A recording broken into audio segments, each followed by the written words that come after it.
I have to do got it. All right. See, I told you it was very loud.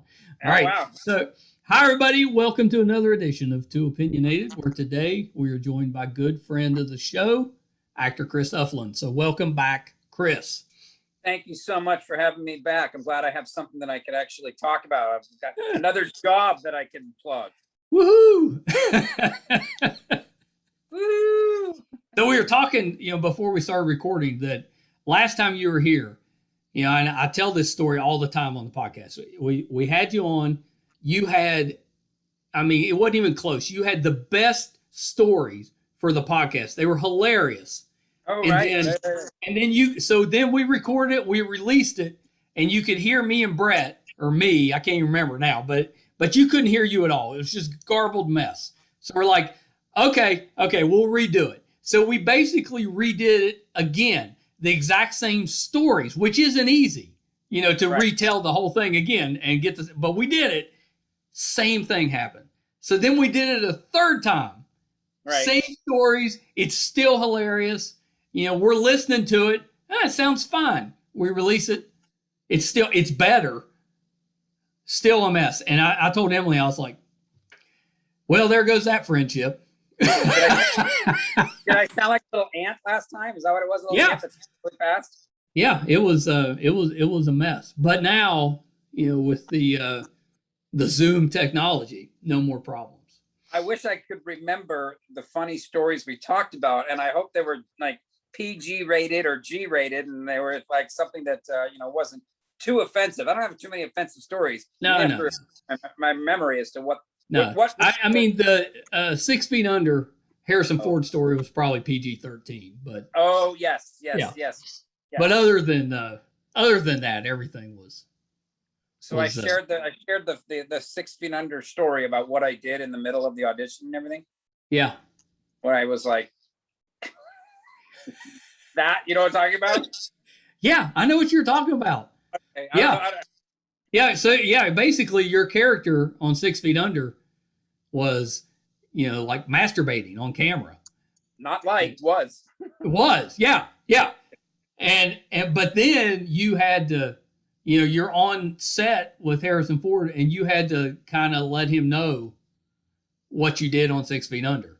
Yes, because I worked on a part opposite Harrison Ford in a movie called Homicide. And I walked on the set and the director had just seen me on 6 Feet Under and said to me, hey, Harrison, you got to meet Chris. Chris was on 6 Feet Under. And Harrison Ford's like, wow. And I remember thinking, this is the strangest freaking thing in the world. Obi-Wan Kenobi watches television. I didn't even know the guy even watches television. I don't think he sits in a spaceship up in, Star Wars land. And I remember sitting there thinking, and I told him the story. He's like, oh my God, you were so great on 6 Feet Under. And I thought, wow.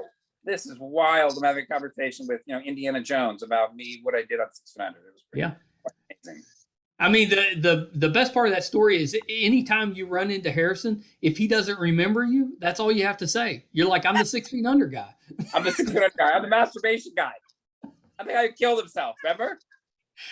I have a great still shot that somehow, it's funny how you can just go on it's Getty Images or what. Yeah. There was I don't know if you may have seen that. And we talked about last time, but I had a great still shot of me and Harrison Ford. I played an agent in Hollywood Homicide, and what's the guy's name? God, I forgot the actors that were in it, but they were running through my office, and then Harrison Ford's a cop, and he's running after him, and looks at me and points his gun at me as I'm on the phone. I'm doing a deal for a client. I'm like, my client will only work for $50,000 an episode. He needs a pull-out trailer. Oh, they went that way. He needs his own assistant. He needs staff. Completely ignored what had just happened. The fact that I had Harrison Ford pointing a gun in my face. Yeah. And there was a great still shot of that. That was on somewhere in the internet somehow. Someone pulled up, which is pretty cool. One of these days when they do the, 6 Feet Under reunion show, you're going to get the call. Well, I hope so. I can't come back because I already died. So that was a pretty, Did you watch the Friends reunion? I did not. Yeah, so on their reunion, they brought back characters that had appeared on the show. Like, there you go, 6 Feet Under, you're back. Did they bring characters that were on the show like one time, or characters that were on the show? Well, it was more characters that had maybe been on a couple of times. It'd been a couple. Gotcha. Like they brought Mr. Heckles, the guy that the crazy downstairs neighbor that had the cat or whatever. Just they were doing trivia, so they brought these people in to ask trivia questions about the show. And that's what we need. 6 Feet Under trivia. You'd be the perfect trivia question. Yeah. Who was the guy who hung himself while masturbating? Where is he now? Where is he now? Career over. Bosch. There you go. He's on Bosch. He got his thing on Bosch. This is one that I think, now I don't know, but I think you may be the only, and you tell me if I'm wrong, because I could be wrong, but the only actor that appeared on a movie called Rules of Engagement and a TV show called You did your homework. Yeah. You did your homework. It's very funny because they have a thing on the Screen Actors Guild, and you may be right, because obviously Tommy Lee Jones isn't doing a TV show called Rules of Engagement. Well, they were related. And Ann Archer definitely is not going to be on the TV show. You may be right. I'd have to go. I've never thought about that, but I get residuals all the time, and I get a residual that'll be Rules of Engagement. The only difference is that the episode that I was in on the TV show was called The Score. So when I get an episode residual that says Rules of Engagement, it'll say in parentheses The Score. Then I know it's the TV residual instead of the movie residual. Because both of them still play. They still play quite often. But that movie. Oh yeah, you can. Well, the movie was really good, and the TV show was on for a long time. Yeah, I think like 10, 12 seasons or something. Yeah. I know. Because didn't it? I maybe isn't that the one that had David Spade? David Spade, and didn't the guy from Seinfeld that played Putty, wasn't he on? Yes, Patrick Warburton. Yeah. The Tick. He was the Tick. And then Kate Hudson's brother, Oliver Hudson, was on it. He played. Oh right. Yeah. No, and it was funny because I actually played. I was born in New York, so I was a Ranger fan, and my friends gave me such crap because in the episode, they go to a hockey game, and David Spade's sitting in front of me, jumping around, being obnoxious. Sit the hell down! And he looked at me, and it was like he was with like the weird Indian-looking guy, and the Indian guy was like scared to death that I was going to beat the crap out of him. So obnoxious. But I was playing a Ranger fan. It was like, there you go. I'm from New York. I'm a Ranger fan. So see, there you go. But that's what I think. I can't imagine there's another actor that was on both. I could be wrong. You're probably right. The movie, there must have been, it was a big movie, a big studio film. I don't think, you had Guy Pearce. Obviously, he's not doing something small. Blair Underwood. Blair, you're probably right. I probably was. There was a guy named Ryan Hurst. Ryan was, we were actually in Morocco together, me, Ryan, and Blair Underwood. I don't know who Blair Underwood is. Blair had a Wasn't he L.A. Law, maybe? Yes. Yeah. LA Law. Very, very good. Yeah. He and I were in, and Ryan was on the show Sons of Anarchy for like 6, 7. He's got this long, he looks like a total mouse. But I think you're probably right. I probably was the only actor. That's a great trivia question. That's what I'm saying. You've got a couple of them that you could definitely. I never thought about that one. We're gonna get you on Trivial Pursuit somewhere. There you go. Let's do it. I'll do it. Even if it's just a night out at the bar, we're going to get you on Trivial Pursuit. You can be the questionnaire guy. That's it. Whatever. Why couldn't that'd be a great Jeopardy question? There you go. Nobody would get that. Let's do it. I'm trying to think what other question you could have. God, there's a whole bunch of questions you could probably ask. But you do your homework. Well, Rules of Engagement, if I remember right, the story you told there was playing poker with Samuel Jackson. Very good. Yes. Yeah. Where I showed up, it was me, Samuel Jackson, William Friedkin, Samuel Jackson's stunt double, and William Friedkin. Like I got a call. This is like our last day of shooting, and like hey, with Billy, that's William Friedkin wants to invite you to his private poker game. I mean, like $10,000 on the movie, which. Nothing compared. I was thrilled to get them. I'm not complaining. Right. Freakin' and Samuel Jackson, $10,000 is like what they, that's what they go through. Well, they're playing poker with it. I show up, and Billy Freakin' pulls out his like wad of hundreds. I'm like, holy shit. I'm like, how am I gonna? They said we're gonna do. I don't know if I remember if I told you the story. If I did, forgive me for redoing the story. But they're like, okay, we're allowed 3 raises. So it's like all of a sudden I went around, like Billy raised like $100. Samuel Jackson raises like 100. It comes to me, I'm like, and I wanted to stop the raises. I was like, I'm gonna get killed on this first hand. And I go, and $1. Looks at me, you little shit. And I won that hand, thank God. Well, that means you could keep playing for a little while. Exactly. I was like, if I had called, if I had raised another 100. So if I didn't raise the $1, the guy, whoever next to me was a cinematographer or whoever it was, I'm sure would have raised $100. So I raised $1. That's hilarious. I was able to play for a while. You know, the show that last time we talked, I didn't realize that you were on, but I really liked, I watched for a while, was called Murder in the First. And you appeared in an episode of that. I didn't realize that. And I watched that entire series and really enjoyed it. But I'm assuming that was back before we knew each other. Yes. Yeah. That was about, I want to say about 5 years ago. It was actually really funny because I work out a lot. And I think I walked on the set. You always ask these great questions that lead me to a great story. Murder First, I had a small part, and it was me on a date with one of the most beautiful women you would ever see in your life. I mean, she's stunning, this girl. I think she's a huge, like a Maxim model or something. And the rough day of work. Tay Diggs, yeah, right. We had to be on a date, and there were these Tay Diggs, who was the star of the show, and the girl Robertson, whatever her name is. She's really good. Yeah, I don't remember her name, but she's really good. Yeah. They were I don't know if they were on a date, but they're cops, and they were there, and there were these 3 like total hillbilly redneck losers that were playing poker, not playing poker, playing pool, drunk and obnoxious. Yeah. And they started trying to hit on my date and they're being dicks. And I guess the scene, Tay Diggs saw this while these 3 guys were, pestering, and Tay Diggs comes over and beats the crap out of the guys. And she's like, great, now you're going to look like, the angry cop. But it's funny, when I walked on set, 'cause I work out a lot, I guess the director had an idea in his mind. I can't even remember this now. He wanted like kind of, I'm not nebbishy, but a guy who probably looked like he couldn't take care of himself. Right.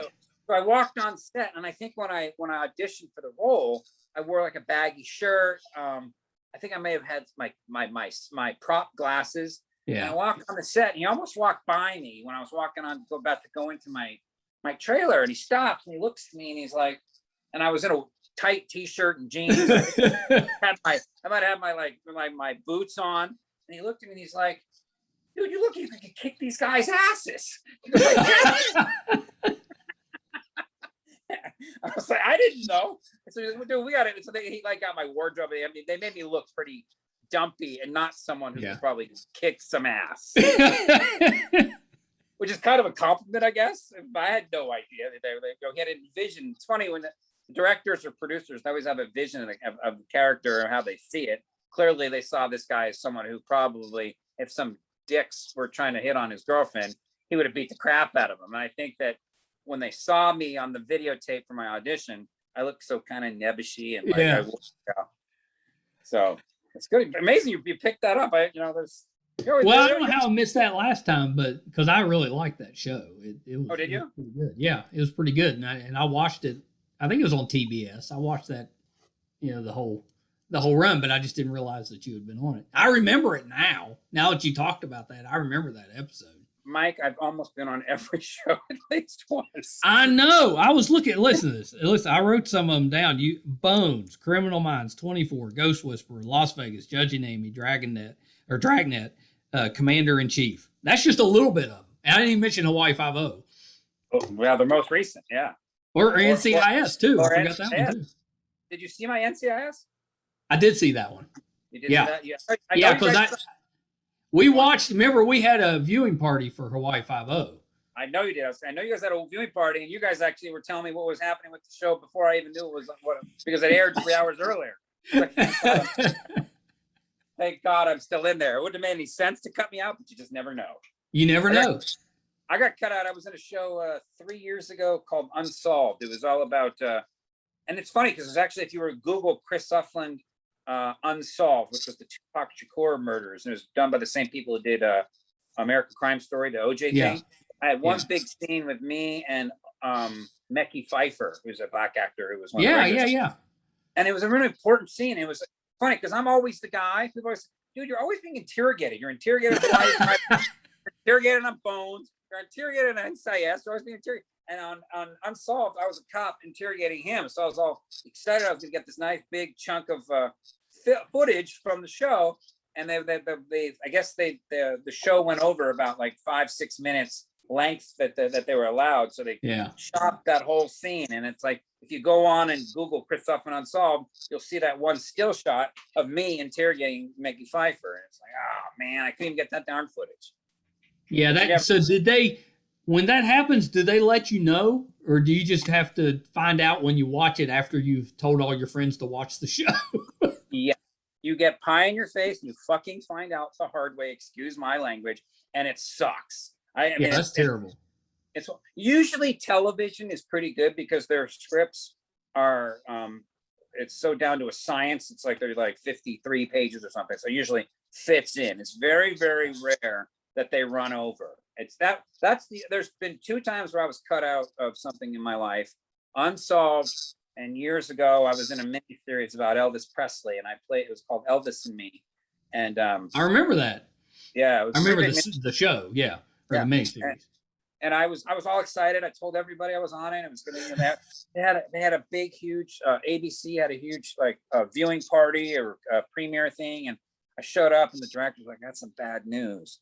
And I didn't know what that meant really. He was like, "Yeah, we had to cut your roll out," and I'm like, "I don't know what that meant." And as an actor, I think you immediately go to, "Holy shit, I must have sucked." You know? Right? Yeah, right.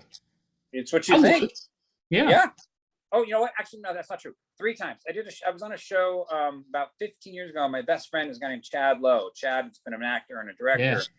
I was in the show called Hack with an actor named David Morse. You know who David Morse is, or Andre Brower? Yeah, I both. Yeah, both really good actors. And I played. This was so screwed, Mike. I flew overnight to go to Philadelphia. We're shooting in Philadelphia, and I left here. I had a callback on a big national Verizon commercial. This is kind of luck I've had in my life.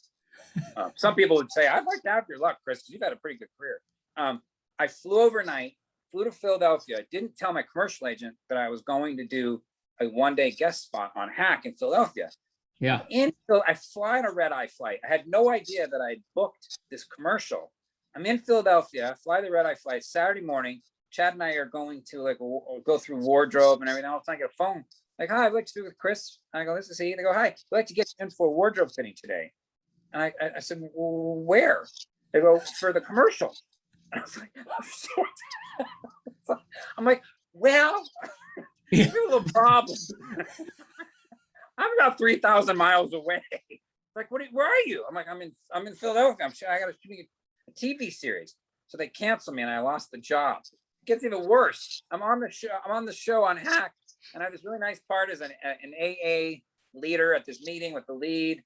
And Chad's like, "Dude, I'm such bad news." I'm like, "What?" He goes, "Not only did I screw up your chances on that commercial, you lost that commercial. You probably would have paid about 25 grand. He goes, "I had to cut you out. We went like 5 minutes over." So it's happened to me 3 times that I cut out. And what also sucks, generally when you get cut out of something, you can't even get the footage. They don't allow you to get the footage. So you never even see what you did. And you're still friends with him. I know. Well, he did hire me. I did a show with him about 5 years ago called Stitchers. I played a guy who, I don't know if you know that show. He directed me. Yeah, I know that one. Yeah. Another show I was on. Yeah. Did he at least take you to dinner or something? Out for drinks? Well, you know what? We've been friends for so long. I'm sure he paid for a few dinners in our day. So yeah. Right. I'll find a way to get him back. That's right. You were great on the NCIS episode. Was terrific. That was the one. I don't remember if I told you last time. That was one of my mother's favorite episodes. Oh, really? So because I was, they don't really understand this podcasting thing. But occasionally they'll ask, who you talking to? So the last time we were talking, I told her, and she's like, well, what's he been on? I was like, well, he's been on the NCIS, and I was kind of describing the episode. And she's like, I love that episode. He was great in that. So there you go. You got my mother's seal of approval. So she'd actually seen the episode and remembered the episode before she knew, before she found out that you and I had done the That's podcast. right. She remembered it. She remembered it. It wasn't like you told her that, oh, I'm interviewing Chris Ufland. Go check out his episode. She'd actually seen it. She'd already seen it. She'd already seen it. Yeah, she was very complimentary, which is rare for my mother, because she can be very critical about the TV. You know, she's got a high standard. Oh yeah. Did she watch Hawaii 5-0 with you when I was on it? I don't know. Now I take it back. She wasn't with us, but yes, because they do watch that show. So yes, I'm sure they watched Hawaii 5-0. But like NCIS she's always really enjoyed that show, so she knew right away. Oh, she's a big fan of that show, huh? She's a big fan of that show. Now Hawaii 5-0 though, you know, we got the friends together and got to watch you. You were like the red herring of the episode, which I was in Bones as well, and I was kind of in NCIS. I mean, even though, you know, there's like I was in jail, but it was like kind of like, you know, there was something. You're typecast as the red herring. Guy. Yes, the shady guy. Yes. I have a funny story about Bones too, which I don't think we talked about. Because who was the nerdy girl on Bones? Oh yeah, God, what's her? I mean, I know David Boreanaz is who I was. Yeah, and I'm a big fan of his, but because Bones is one that the kids really liked, but they liked her on there. I can't. The name's escaping me, but. Gorgeous too. I love her. She's got beautiful eyes. Yeah. But she does. Real pretty. It's funny. I actually I was doing a scene. I was a red herring again. And that episode was called The Witch, the Lion, the Dress, and the Wardrobe. It was kind of like that. It was like the dress and the wardrobe or whatever it was. And it was like my ex-wife, we've been divorced. I've been in and out of prison. I always seem to be in and out of prison on these shows. I'm always the guy that's been in and out of prison for whatever reason. She had gone missing, and they found her. She got killed, and she had joined a Wiccan, whatever. And of course, they're trying to find out how she died. And the first person they find, they go, "Oh, the ex-husband who used to beat her, who's got a." So I'm doing this scene with David Boreanaz. This is unbelievable too. He's kind of not the nicest guy in the world. Oh no! I've worked with a lot of people, but I remember we're doing the scene. And the AD comes up to me. That's assistant director, for people who don't know what that means in West Virginia. Okay, David wants you to be really over surprised when he pulls out the knife in the scene. And I go, but he's holding the knife the whole time in the scene, and anyone watching the TV is going to see that I can see he's holding my knife. It doesn't really make any sense when he's like, here's the knife that we found. It's like, well, you've been sitting with my knife the whole time that the whole scene has been going on. And it was like, they're like, just do David, like David, that's what David wants. I'm like, okay, if that's what David wants, then I'm just going to go along with it. I'm just going to pretend like the knife is not sitting in front of me this whole entire time. And the audience is going to be like, where did that knife just come from? We just saw it. Anyway, you do what Angel says. What? Whatever. I said, you do what Angel says. Exactly. Whatever Angel says, you're going to do it. Okay. He wants you to do it with your head down between your legs. Okay, fine. Whatever Angel says. Oh shoot! So, yeah, that's pretty good. Yeah, we definitely did not touch on that one. That's a pretty good story. So let's see. So the show next week that's airing is Bosch, which is like season what, 5, 7, 6, final 7. See, I've watched it because so my dad is a big fan of the books. So and I knew that. So when Bosch first came out, I was like, well, I'm going to check that out because, he loves the books. Plus, Titus he was great on Deadwood. He's such a good actor. So I was like, I'm going to check it out. And then so you saying that you got a role on the show, big deal. That's a Oh big yeah, deal. no, yeah, he's a great. It's every job I get, I'm always excited to do. I mean, it pays my bills, but I love to get a job. But I've I love his work, and I've watched the show, and I don't say this because I'm a small actor like everyone else, but even the small actors on Bosch, when you watch a lot of these procedurals like Bones and NCIS and Hawaii 5-0, Yeah. everyone kind of serves a purpose. It's like you have your red herring. I've said that many times. You have the real bad guy. It's like Right. they have a formula.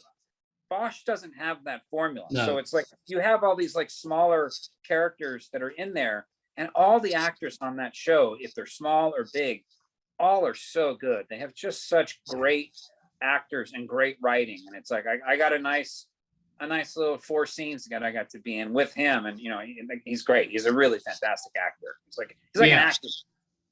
Yeah. I've always heard we had Jacqueline Pinot was on the show. She played a detective on a couple of episodes on there, and she said the same thing. He was Oh, you had someone from Bosch come on your podcast? Yeah, this was it was this year. It was earlier in the year, and she was great. She'd been on there, kind of one of the female detectives on the show. But she's like she was recurring, but she wasn't on last season, so it was prior to last season. That's why I kept telling her. I was like, but technically she's still there. She could come back. So she wasn't in season 7 in the season I'm in. No. Oh. It's been, I think season 5 was her last season. But so how did this role come about? Did you have to audition remotely? Yes, I did. It gave me hope, because it's like this last year we've had to do, and I've done a lot of these things called self tapes where we record ourselves, and I've had an East Coast agent for a while. Then I've never actually booked anything. I've been close on a few things to shoot in Georgia and Atlanta and North Carolina. But now, because of COVID, there was no going into any casting office and doing it. And this was the one, and it blew my mind, because I knew, this past year, it's been so hard to get a job as an actor, because so many actors have been out of work that to get a job, you really got to be on on your best. It's so hard. And this came, I had the opportunity, and I worked my tail off, and your friend Jennifer helped me actually shoot the thing. And we recorded at my house here. And about 3 days later, I got a call saying you're, one of the choices for Bosch. And I was like, oh my God, are you kidding me? That's awesome. I thought I've literally done hundreds of self tapes, and I've paid people lots of money to send my tapes out to Atlanta. This one I did from my home here. And then like a day later, I got the call saying you got approved by Amazon. And I was like, oh my God. That's awesome. I was so overjoyed. I mean, it was like, I have a nice big scene where I got about 15, 18 lines in the first scene in the thing. And it's like, it's a really good part. It's a nice part that I got. So describe the part. Who are you playing? Well, I don't know how much I'm allowed to speak about it, but I'm in the season premiere. Yeah. And the season premiere there's a fire bombing at a apartment complex in East LA, and Bosch, Bosch, it's like murders seem to affect him. That's what I love about this show. It's like everything influences everything else. Everything is like, it's about his character, it's about everyone's character. That's what I like about the show. And it's like, in this fire bombing, an innocent girl who's about 4 years old gets killed. And I'm an arson investigator who's helping him uncover what has happened. And I find the child and bring him to see that. It's heavy shit. So it sort of influences what happens throughout. It becomes the story for the season is who killed this young girl, and it's like how it influences the murder. It affects him. So I have a big part of telling the story in the pilot or the season premiere, and then I'm gone. They didn't bring me back. I don't know why, but you're technically still out there. I'm still out there. However, the show is now officially over. Yeah, it's last season. Yeah, but they do have a spinoff that's starting like literally in a few weeks. So I knew there was going to be a spinoff. Is Bosch spinning off, or is it somebody on the show spinning off? It's going to be Bosch is on it. All the same actors, all the same people that like his daughter, the girl. Well, why not just continue the show? I have no idea. I think they wanted to have it be more about, I don't know if he retires from being a detective and starts doing private stuff or. Oh, maybe. And Amy Rogers, who plays the lawyer, she has like a big part in the spinoff as well. So I'm not sure. And they but technically, there you go. We got to get you on that. All right, from your mouth to God's ears. Who do I need to call? What do you do? Call Ed Bigley for me. Maybe Ed can say something. Well, I wanted to. I do want to bring up Ed Bigley, but I wanted to mention that you posted some pictures from Bosch in your outfit, in your little fire. Man, that was awesome. I mean, you looked the part. Well, it's funny you should say that. When I was on the set and working, the writer came over to me and goes, "You are so perfect for this part. You look like a fireman." I was like, "Oh, cool." It's funny. I was so self-conscious because I thought when I posted the pictures when I went in for the wardrobe fitting, and anyone in the East Coast who doesn't know what a wardrobe fitting is, when actors get a job, they have to go try out their wardrobe before they. Hence the name wardrobe fitting. But I remember I was like, the wardrobe fitting was like one of the most unattractive, unflattering looks I've ever had. I look like a little gnome. I look like a little fat gnome, and it's like I'm not fat, I'm not a gnome. But somehow those pictures that the wardrobe person, I was like, all right, you know what? I'm going to post these pictures anyway, even though I look like a little fat gnome. So apparently, I look like an appropriate-looking fireman. Yeah, you look like a guy that had been on the job for decades. This is a career. I think that's what that's what they wanted. I'm glad I got cast as it. A little bit different role than what you normally get. Yeah, well, like I said before, I'm usually the guy who's being interrogated. It was, been in and out of prison. Maybe you might have a whole new career. From your mouth to God's ears, Mike. From your mouth to God's ears. I'm gonna start a fan write-in campaign. Bring that fire guy back. Please. The character's name is Bryce McVitie. Oh, I'm so glad you said that because that may be the best character name I've ever heard. That is perfect. Throughout our scenes together, Titus or Bosch, whatever. He's like, Mac, hey Mac. He kept calling me Mac. And that's why this was the first few days of shooting of the new season. I thought, how am I not going to be back? Because he had like this rapport with me. He kept calling me Mac, what's going on? What's the deal, Mac? What's the deal, Mac? They never had me back. So you got to get people to write in like, what happened to that guy, Mac? Yeah, we want more Mac. We want more Mac. Absolutely, we want more. We need to get you a T-shirt with that name on there. There we go. Like on the front, it'll have like the real name. On the back, it'll say "Bring Back Mac." There you go. Perfect. I'm all for it. All for it. So, what do you want to ask about Ed Bigley? So, all right. So, Ed was absolutely terrific. Agreed to come on the show, and you had done a movie playing his son, like back in the '90s, right, for Showtime. Yeah. What was I wrote Alone. Yeah. And I didn't realize at the time, but wasn't James Earl Jones in that as well? Oh God, I got a great funny story from that show too. But yeah, James Earl Jones, Hume Cronin, Hume Cronin. Golden Pond. Shelley Duvall, who's now like gone into like she played Shining. Shelley Duvall. Love Shelley Duvall. Chris Cooper, who was in the movie, like Chris Cooper. I think he won an Oscar, if I'm not mistaken. Yeah. Who else? It was quite a cast. It was a pretty good cast. I remember that, and this guy Frederick Forrest was in it. Frederick Forrest. I don't know if you ever saw the movie Apocalypse Now, but he had a big part in Apocalypse Now where he played the chef, and he's always like on acid, and like tripping out. He's like, "Yo, man, it's a tiger, man. Oh, it's a freaking tiger." So I remember I got on the set of Alone, and like, we just want you to know, when you work with Frederick Forrest, he's going to do something that you're not ever like. You've not seen this before. I'm like, what the? Yeah, what's he going to do? And they gave us all. They gave me. I don't know if Ed vaguely remembers the story or not, but Ed and I were in the scene together. So they kind of gave us just a warning. So, and it was a big scene with me, Ed, a woman, Roxanne Hart, who was a series regular on a show called Chicago Hope for a while. I used to watch Chicago Hope. Yeah, she was on that. She played my mom. She played Ed's wife. James Earl Jones and Hume Cronin. Wasn't Mandy Patinkin? when The he Taken. owns And the Taken, yeah. James Earl Jones and Hume Cronin were in the scene, but they were farther away from the scene, so they weren't like in our little tight circle when we we're doing the scene. So go to start a scene, and Frederick Forrest comes over and starts looking at his arm. He had the dialogue, his lines written on his arm. I'd never seen any of that in my life before. He was like,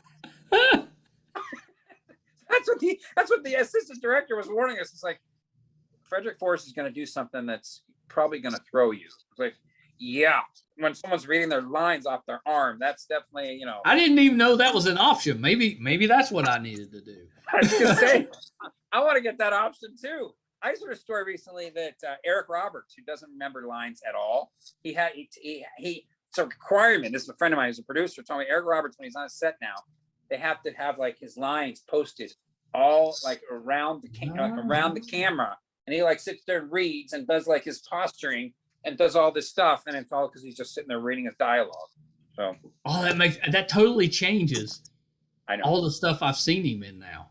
Well, he may have been different years ago. I mean, now he's whatever, he's probably 63. We had him on the podcast. Oh, did you? Oh, God. Him and his wife. Oh, really? Well, yeah. I think I'm going to hell for that one, for telling you this. You ratted him out. That's what I heard. Someone told me that. I tell you what, he's done, like, you go on IMDb, he's got like 600 things on there. It's amazing. Just everything. All you got to do is spam a little money, and he's like, I'm there. So, yeah, I like to have that problem. Right? Yeah. Which is how I would be. It wouldn't matter what it was. You'd be like, yeah, we'd like you to do. Okay, I'm in. $5,000 a day, sure. Whatever. I'm there. Send someone to pick me up. I'm there. Oh, that's great. So Ed Bigley Jr., you know, he said some nice things about you on the podcast, right? I think I sent that to you. Yeah, I saw that little clip. Yeah, Ed lives down the street from me, and we've been in the neighborhood forever. I see him all the time. He rides his bike. Ed and I have been friends since we met doing the Showtime movie. Yeah, 25 years ago or something. He doesn't try to like get you to be more environmentally conscious or anything when you run into him. No, I mean, he knows that I'm pretty environmentally conscious. So I mean, no, he hasn't done that with me. He's kind of amazing. I don't think people realize, he's quite the environmentalist. He's very green about everything. His new house is all green. That's what it is. Yeah, he did the interview from the house, and he was kind of describing it, and like the internet's powered. It's like solar powered or something. It doesn't surprise me. Yeah, it's kind of amazing, and I had no idea. I think he was really good friends with Al Gore, and I think that's Al Gore. Yeah, well, that would make sense. Yeah, and Al Gore is a very big environmentalist, obviously. Al did Convenient Truth, which is all about. Yeah, of course. Love Ed. Yeah, he was he was a good interview, and just very gracious. I mean, he's done a lot of stuff too, and sometimes people that have done a lot of stuff, they can be a little. You got to be a little careful around him, but he was great. Oh, really? Yeah. Yeah. Great guy.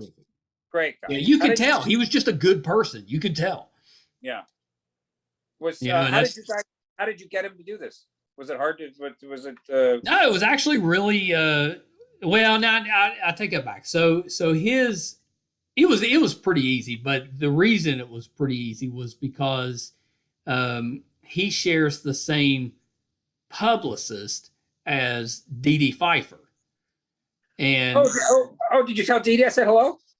I did. Yeah. And she was terrific too. So I got her on the show, which was kind of a surprise because I didn't even know she was really acting anymore. All of a sudden, yeah.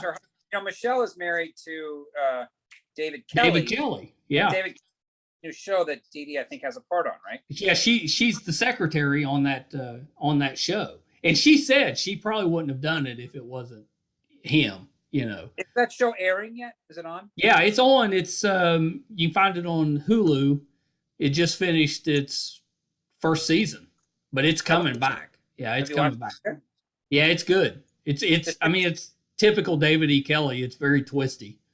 Does she have a big part on it? Does she recur? She's done pretty good. Yeah, she's a regular.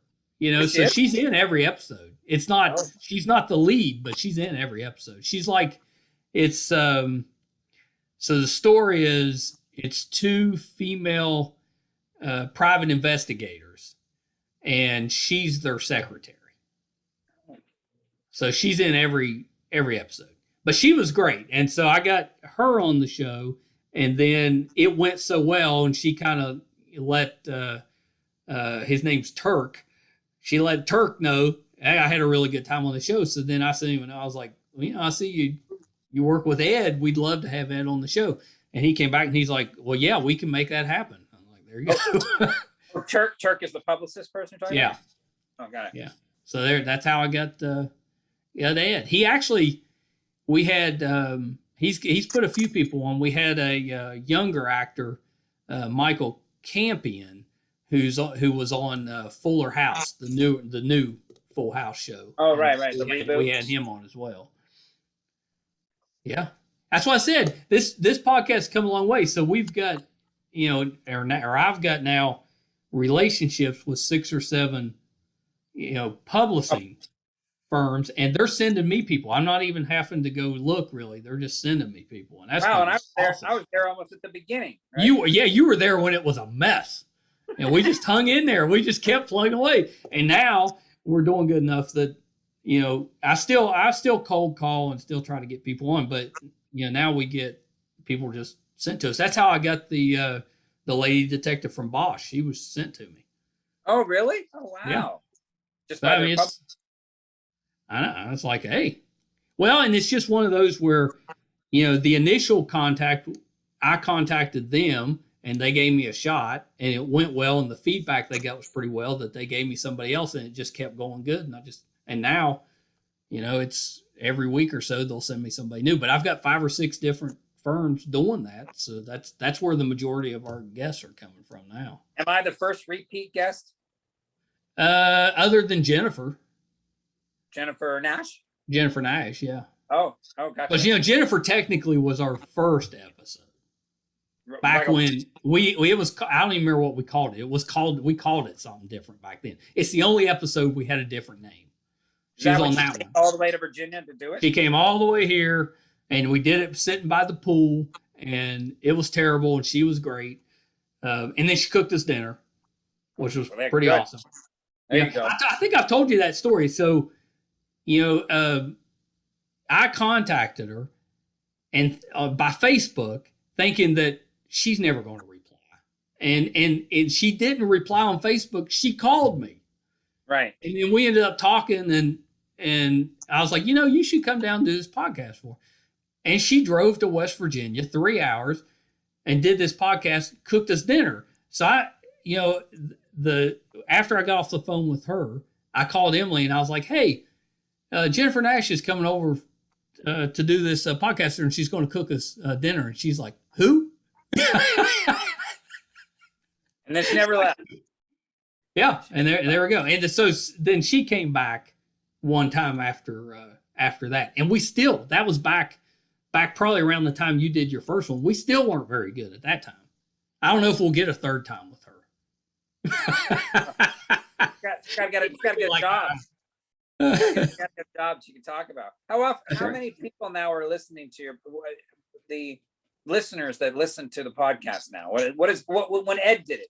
Did you have a number of people? Do you know how many people listen to it? Yeah. So okay, so it's Ed did pretty well. It was in the thousands. Like high in the thousands on the video views, and then the audio was even better than that. So Ed was one of our better video ones. Was he one of your bigger names?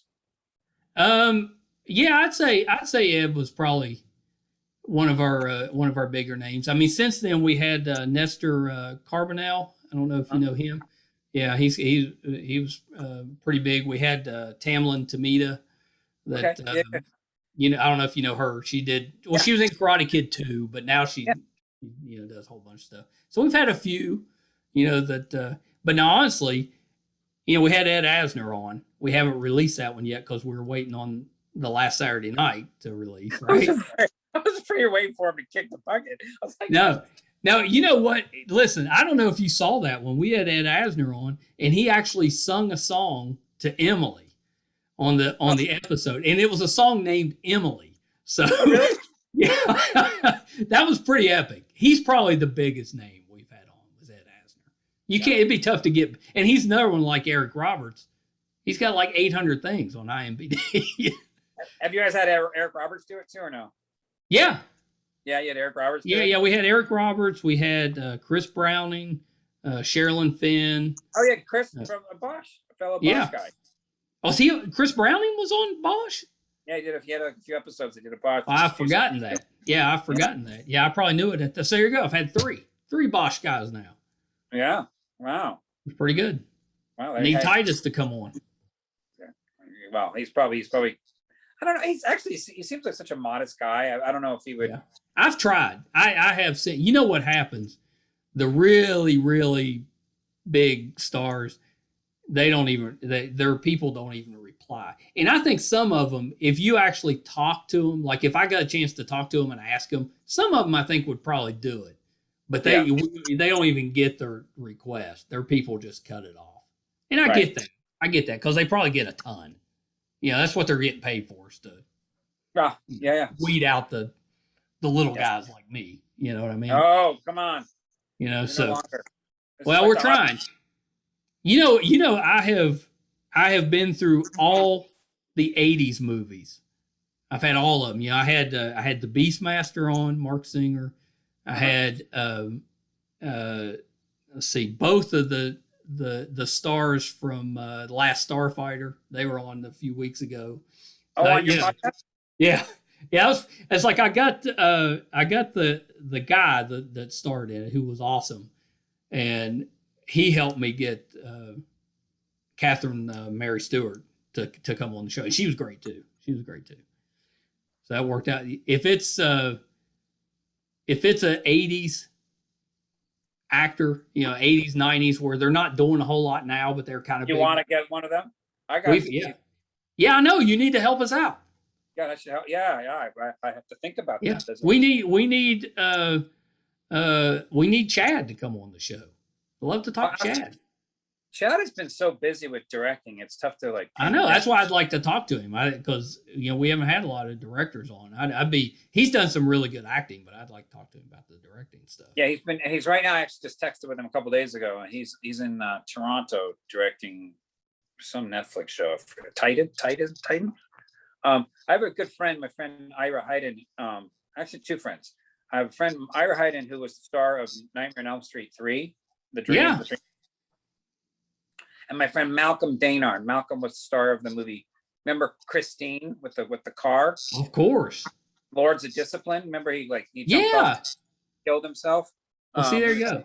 Yeah, you need to hook us up. I'll mention to those two guys because they have plenty. They haven't really been doing a lot. They haven't done a lot of current stuff recently. But they got. That's okay because those older things, they have a following. Yeah, people love those. That's why they do conventions and stuff. I was gonna say that they're making their living from going to those conventions. Yeah. Well, it's like Jennifer. I mean, Jennifer doesn't do too many, so she didn't have that big a part on Star Trek. But it's amazing if you have even a small part on one of those things. It's all it takes. It's just the gift that just keeps on giving. It's like my friend from. I mean, they did Nightmare on Elm Street. He must have shot that. I'm guessing 28 years ago or something. He does those things. Yeah, we had the girl from the first movie. I'm drawing a blank. I should know the name, but I'm drawing a blank. But she was on the show. The main girl from the first. Yes. Yeah, she came on. She was one back when we were doing it by phone, so it wasn't a video. It was just audio. That was before I met you guys then. Yeah. It was. She was early. We had. You mentioned Son of Anarchy. We talked to Ron Perlman. Oh, did he do this? Did he do one? He did. He did it from a hotel in Toronto that he was quarantining in. Oh, so this happened last year then? Yeah, it was last year, and we got him because. So I used to watch during quarantine.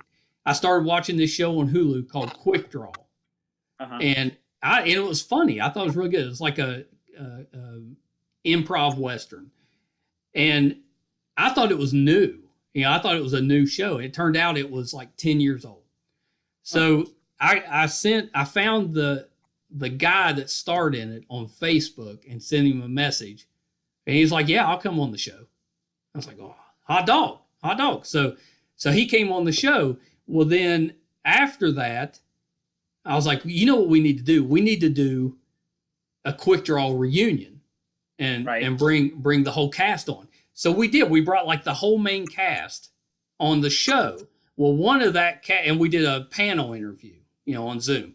Well, one of the cast was Allison Dunbar, and she's the fiance of Ron Perlman. So her interview went good enough. Oh, and I was dying to ask her too. Like I really wanted to ask her about Ron, but I didn't. Because, some people, they don't, then they'll think you're only talking to them to, I didn't want to do that. So I didn't say anything. And then near the end of the interview, she's like, you know who likes all this nerdy shit? Ron. And I was like, yes. And so then she set it up for us. Oh, that's how fortunate. Yeah. So that was pretty good. I'm hoping we got, we had a comic convention in Lexington, Kentucky, sent us a note asking us to cover the event. We'd covered it on our own a couple years ago, and I guess they saw the episode and kind of liked it. So this time they invited us, and gave us passes to do it. But one of the guests is Aaron Gray from Buck Rogers. And, oh yeah. Oh my gosh. That's like, she's in my top 5 wanting to talk. I haven't heard that name in a while. She must be like in her early 70s now. Oh yeah, for sure. And I've tried to get something with her people, and they won't even answer. So God, when I was a kid, I got such a boner over that lady. Everybody did. That's what I said. Everybody in their 50 to 60 range, we all had crushes on her. All of us. That's what I said. I got to talk to her. So I'm at least going to meet her. Whether or not I can get her to come on the show, I don't know. But it's like her and Linda Carter, when I was like 15, 16 years old. I've tried to get Linda too. I got a nice reject. Oh, there you go. I guess a nice reject is better than the... I can't even remember who the actress was, but I had her on the show, and the guy that played Buck Rogers, Gil song. I don't know why I'm having trouble with names, but I'm having to struggle. But so I posted the episode, and he commented on the post. He's like, "Oh yeah, I've known her since she was little. I'm a big fan of hers." And I'm like, why won't you answer my emails? Comment on the post, but he won't answer the email. I was like, we'd love to have you on. Nothing. I did nothing.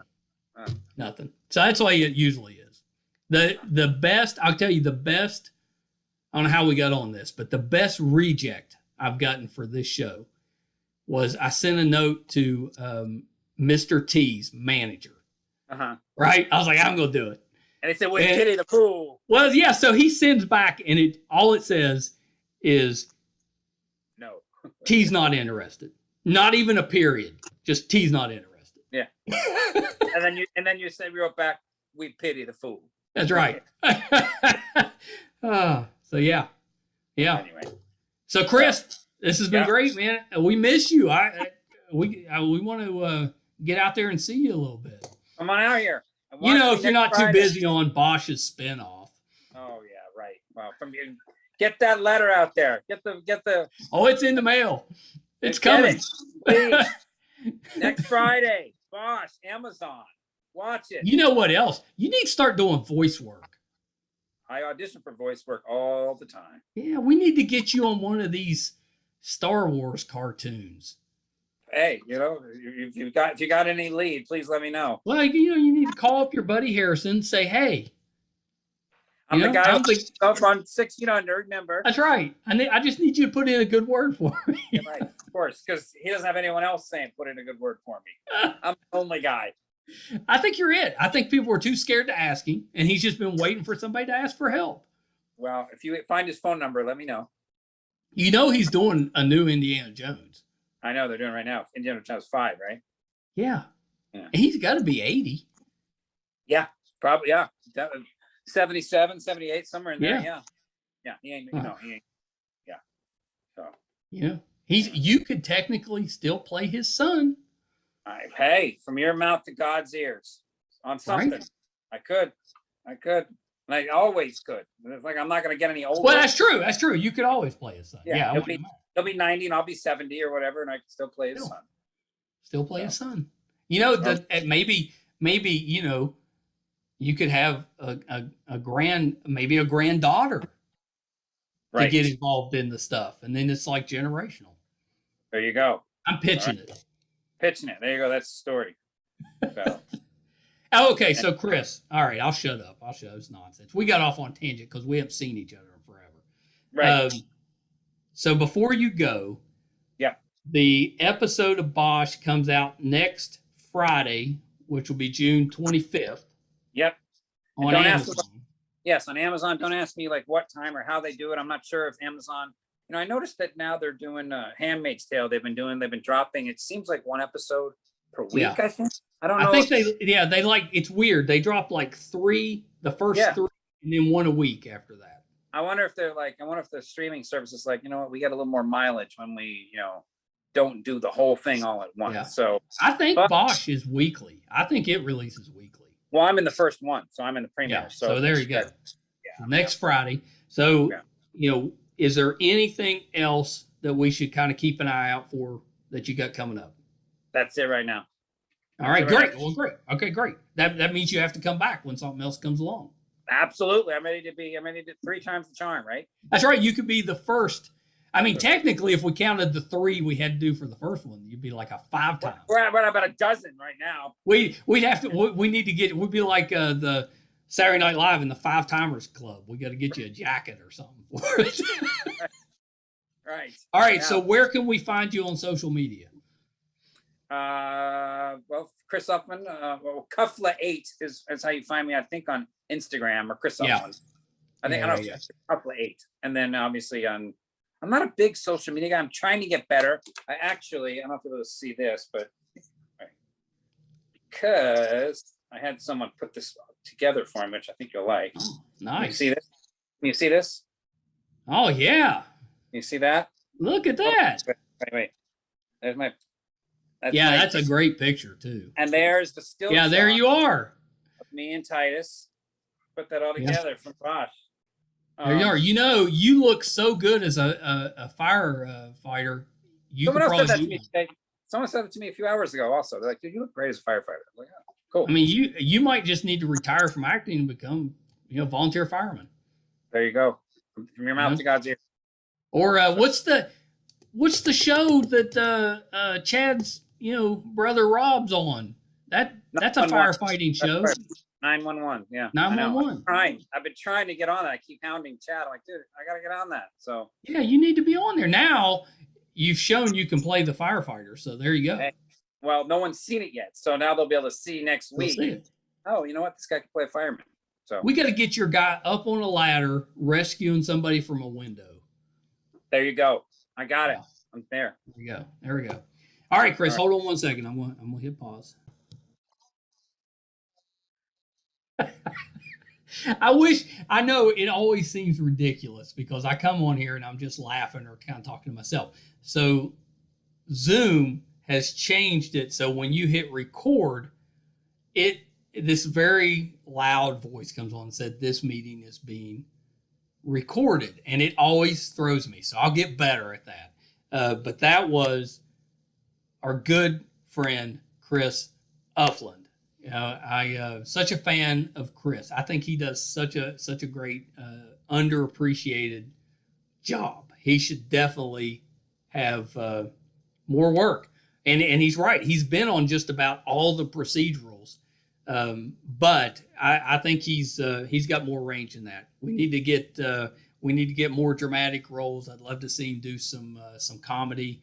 The one that I didn't mention that we talked about last time he was on was the X-Files, and he's got a really good X-Files story about his character on there. It's a fun episode. And then he also did 3 episodes of Commander-in-Chief, and did such a great job on there. He's been on about everything. So such a joy to catch up with Chris. And apologies that we got off on a little bit of a tangent talking about other guests. We hadn't caught up in a while. And one of the great joys for me with this podcast is that I've actually got to become friends with some of the people that I've met along the way. And that's the best part. We mentioned Jennifer Nash a few times. She's become such a dear friend, and she's who introduced me to Chris. And it's just, we've got this nice little circle of wonderful people that we met through Jennifer out in LA, and we're dying to get back out there and spend a little time with them. Thank you guys so much for tuning in, listening to the nonsense, putting up with the tangents. And there's so many things that you could be listening to. You keep coming back to this show. Appreciate it so much. It's such an honor to do this. If you haven't done it yet, please go to YouTube, MeisterCon Pod, and subscribe. We talked about so many great interviews we've done on this show, and that's just scratching the surface. We've done now 260 or so episodes. They're so good. I'm so proud of them. So please go and check that out. I guarantee you'll find somebody that you're a fan of. Check out our website, meistercon.com. It's got all the episodes on there, audio and video. It's got a terrific, funny, well-written blog by Brett, and it's got everything that we're up to, or that we're going to be up to in the coming months. So definitely check that out. And please don't forget, June 25th, next Friday, Bosch season premiere. Chris as Mac, the fire. I think he's the fire investigator, I think is what he said. So that's going to be great. I'm excited. I'm sure we'll do another watch party, so that'll be a lot of fun. Until next time, bye everybody.